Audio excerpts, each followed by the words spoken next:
And he's trying to get financial backing to get Driver onto some racetracks, because he's like, dude, this guy, you put this guy in a car, he's like Fast and Furious, man. He can get anything done. He can help you with crime. He can help you with racing.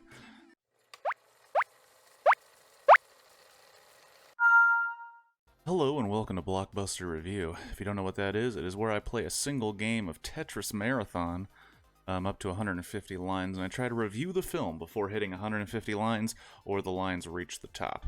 Spoilers are at line 50. Here we go. So Drive is a film starring Ryan Gosling, where he drives. I mean, it's pretty aptly titled. But he is a stunt driver in Los Angeles, who at night will be a wheelman for folks doing dirty business, folks doing crimes.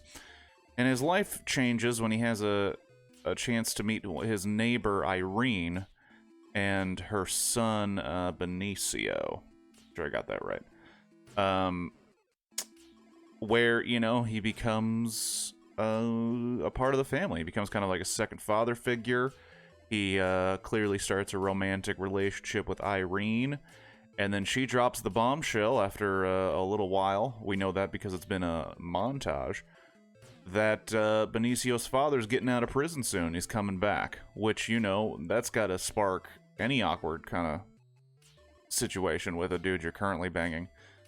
So, Driver does the right thing and, you know, he steps down. He says, I get it. You know, he's the father.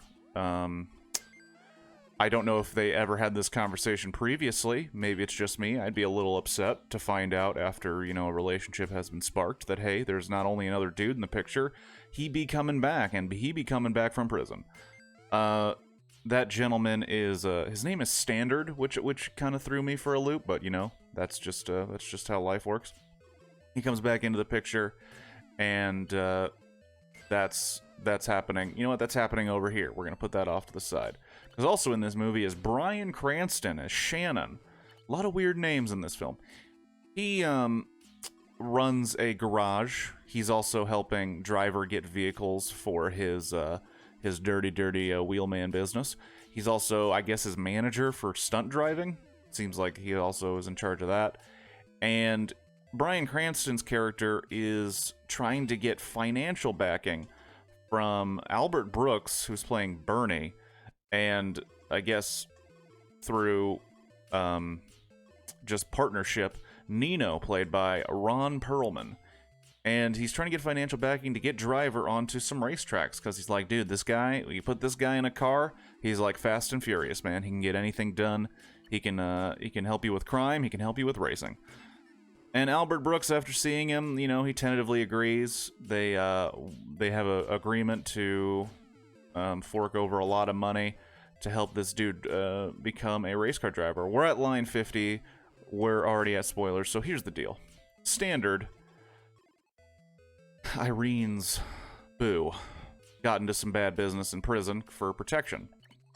Where, you know how it is. You go to prison, you agree to pay them for protection, suddenly the price goes up, and then when you get out of prison, they're breaking your legs for that money. And Driver agrees to help on a job if he leaves him alone, because he cares for Irene, he cares for Benicio, and he knows that these bad businessmen are going to be going after his family if they don't get the money from him. So he's like, you know what? I'm good at crime. I gave it up to be with your boo Irene, but I'll get back into it to save her from these gangsters. So they pull off a job with, of all people, Christina Hendricks, which is kind of crazy to see her in the middle of this movie. And it turns out the whole thing is either a setup. Like, the movie does a good job of not really making it clear what happened, but just shit got fucked up. Standard ends up dying. Blanche, who is Christina Hendricks' character, ends up dying. But before all that happens, Ryan Gosling goes into Terminator mode, and he just starts fucking everybody up.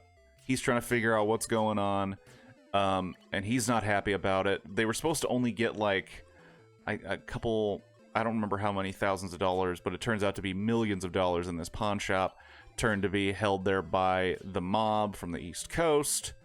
Nino, Ron Perlman's character, was setting it up to look like a robbery, but he's going to take it himself.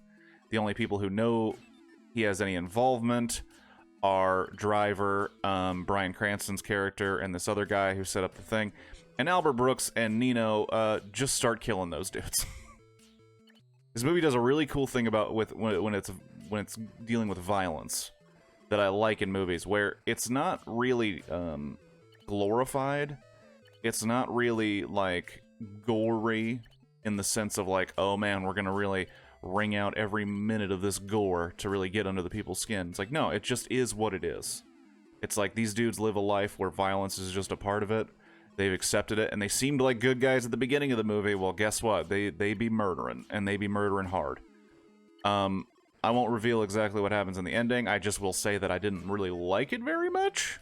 I felt like the ending was just kind of like, and here you go. When I realized it was based on a book, it made more sense. No offense to books, but like, there's a reason books don't have Hollywood endings, because they don't have to. And it felt like a book ending. It felt just kind of like a and credits. So we're just leaving it like this. And does it take away from the movie that hard? No, I don't think so. I think it's still very enjoyable. I think it's very cool. I don't think it's like a popcorn movie. I don't think you get the gang together and go, let's, hang out, drink some beers, maybe smoke some weed if it's legal in your state. Maybe, pass around some medical cocaine. I don't know what you're up to. I don't know your life. But the idea being, it's not a movie that you like get with your friends, in my opinion, and go, let's watch Drive. It's not a popcorn, it's not a Marvel, it's not a Fast and Furious, it's not even like the old 90s ones, the Point Breaks, the action thrillers of the world, but it's still good. It's like a weird kind of seems like I'm talking bad against it when I'm trying not to. It's a good one.